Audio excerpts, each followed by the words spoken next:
नमस्कार मित्रांनो, तुमचं आपल्या जय मराठी टेक यूट्यूब चॅनलमध्ये मनापासून स्वागत आहे. मित्रांनो, ह्या व्हिडिओमध्ये आपण एक्सेलमधील बेसिक जे फॉर्म्युलेज आहेत त्याबद्दल शिकणार आहोत. येथे आपण टोटल काढण्यासाठी सम ह्या फॉर्म्युल्याचा वापर करणार आहे. ॲव्हरेज काढण्यासाठी ॲव्हरेज, मिनिमम मॅक्सिमम काढण्यासाठी मिन मॅक्स ह्या आपण फॉर्म्युला इथे वापर करणार आहोत. तसेच पर्सेंटेज आणि ॲव्हरेज यांचं रिलेशनशिप मी देखील येथे तुम्हाला सांगणार आहे. म्हणजेच या दोघांमध्ये काय संबंध आहे ते मी तुम्हाला येथे व्हिडिओच्या शेवटी एक्सप्लेन करणार आहे.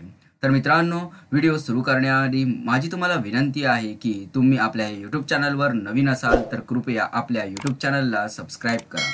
तसेच ह्या व्हिडिओला लाईक करा, कमेंट करा. तसेच हा व्हिडिओ तुमच्या इतर मित्रमैत्रिणींबरोबर शेअर करा. चला तर मित्रांनो, आपण व्हिडिओला येथे सुरुवात करूया. तर मित्रांनो, येथे टोटल काढण्यासाठी आपण येथे सम ह्या फॉर्म्युल्याचा येथे वापर करणार आहोत.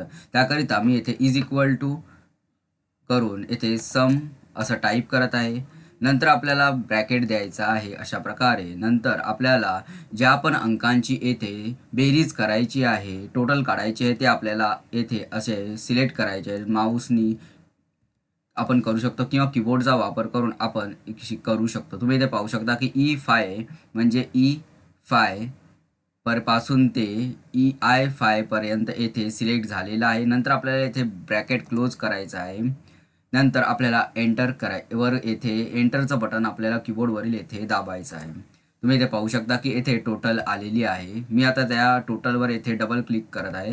तर तुम्हाला येथे कुठून ते कुठपर्यंत आपले जे रो सिलेक्ट आहे ते तुम्हाला येईल. इथे E5 म्हणजे E5 पासून ते I5 पर्यंत येथे आपले जे रोज आहेत ते सिलेक्ट आहेत. आता मित्रांनो, हाच आपल्याला फॉर्म्युला खाली सगळीकडे कॉपी करायचा आहे. त्याकरिता आपल्याला आता मी इथे हा जो कर्सर इथून इथून ड्रॅग करत आहे खाली. तुम्ही इथे पाहू शकता अशा प्रकारे. तुम्ही पाहू शकता की येथे टोटल कॉपी झालेली आहे. तसेच तुम्ही दुसऱ्या पद्धतीने देखील करू शकता. तुम्ही पाहिजे तर हे अशा प्रकारे कॉपी करू शकता. नंतर खाली जेवढे पण सेल्स आहेत ते सिलेक्ट करून येथे पेस्ट करू शकता. ओके. अशा प्रकारे देखील या दोन पद्धतीने तुम्ही फॉर्म्युला कॉपी करू शकता. तुम्ही इथे पाहू शकता की फॉर्म्युला सगळीकडे येथे तयार झालेला आहे. नंतर आता आहे नेक्स्ट ॲव्हरेज. आपल्याला ॲव्हरेज काढण्यासाठी येथे इज इक्वल टू टाकायचे आहे.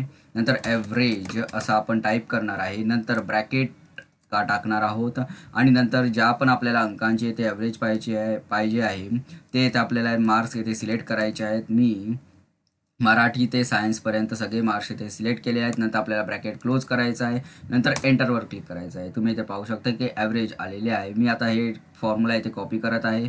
तुम्ही इथे पाहू शकता की फॉर्म्युला कॉपी झालेला आहे.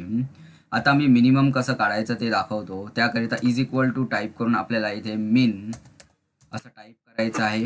नंतर ब्रॅकेट क्लोज करायचं आहे, ब्रॅकेट ओपन करायचं आहे. नंतर आपल्याला आपले जे मार्क्स आहेत ते सिलेक्ट करायचे आहेत. नंतर आपल्याला ब्रॅकेट क्लोज करून एंटरवर येथे क्लिक करायचं आहे. नंतर आपल्याला मिनिमम व्हॅल्यू येथे पाहायला मिळेल. नंतर आता मी हा पुन्हा इथे कॉपी करत आहे.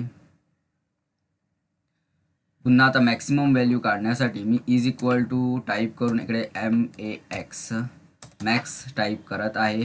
नंतर आपल्याला ब्रॅकेट ओपन करायचं आहे. नंतर आपल्याला येथे मार्क्स सिलेक्ट करायचे आहेत अशा प्रकारे. नंतर पुन्हा आपण इथे ब्रॅकेट क्लोज करणार आहोत. ब्रॅकेट क्लोज केल्यानंतर आपल्याला एंटरवर येथे क्लिक करायचं आहे. तुम्ही इथे पाहू शकता की मॅक्झिमम मार्क्स येथे आलेले आहेत. नंतर आता मित्रांनो, मी तुम्हाला पर्सेंटेज आणि ॲव्हरेजमधील येथे काय संबंध आहे ते येथे सांगतो. आता मी इज इक्वल टू टाईप करत आहे. आपली नॉर्मल जी पर्सेंटेज काढण्याची पद्धत आहे ती मी इथे सध्या तुम्हाला करून दाखवतो. पर्सेंटेज काढल्यानंतर इज इक्वल टू टाईप केल्यानंतर मी इथे टोटलवर क्लिक करत आहे. टोटल क्लिक केल्यानंतर मी इथे डिवाइड करत आहे आणि आपले टोटल जे मार्क्स आपल्याला आउट ऑफ किती पाहिजे तिकडे आता तुम्ही इथे पाहू शकता की 100 मार्कांपैकीचा हे प्रत्येक विषयाला इथे 100 मार्क्स आहेत. त्यानुसार येथे 500 आउट ऑफ 500 हे मार्क्स आहेत. नंतर आपल्याला इंटू करून 100 करायचं आहे अशा प्रकारे. नंतर आपण येथे एंटरवर क्लिक करणार आहोत. मी इथे पाहू शकता की इथे पर्सेंटेज आलेले आहे. तर मी ते इथे कॉपी करत आहे खाली फॉर्म्युला. तर ह्यावरून तुम्हाला कळलं आहे की मित्रांनो ॲव्हरेज आणि पर्सेंटेज जे आहे ते ह्या मार्क्सच्या ह्याच्यात मार्क्सच्या टेबलमध्ये येथे सेमच असतात. ॲव्हरेज म्हणजेच पर्सेंटेज असतं. ओके, हे तुम्हाला येथे ह्या फॉर्म्युल्यावरून कळलेलं आहे. तर मित्रांनो अशा प्रकारे ह्या व्हिडिओमध्ये आपण एक्सेलमध्ये जे बेसिक फॉर्म्युले वापरले जातात जसं की सम, ॲव्हरेज, पर्सेंटेज, मिनिमम, मॅक्सिमम त्याबद्दल शिकलेलो आहोत. धन्यवाद मित्रांनो हा व्हिडिओ पाहिल्याबद्दल. ह्या व्हिडिओला लाईक, कमेंट आणि शेअर करा. तसंच आपल्या चॅनलला सबस्क्राईब करून बेलच्या चिन्हावर क्लिक करून ऑलवर क्लिक करा, जेणेकरून तुम्हाला अशाच इन्फॉर्मेटिव्ह व्हिडिओजचे अपडेट्स मिळतील. धन्यवाद.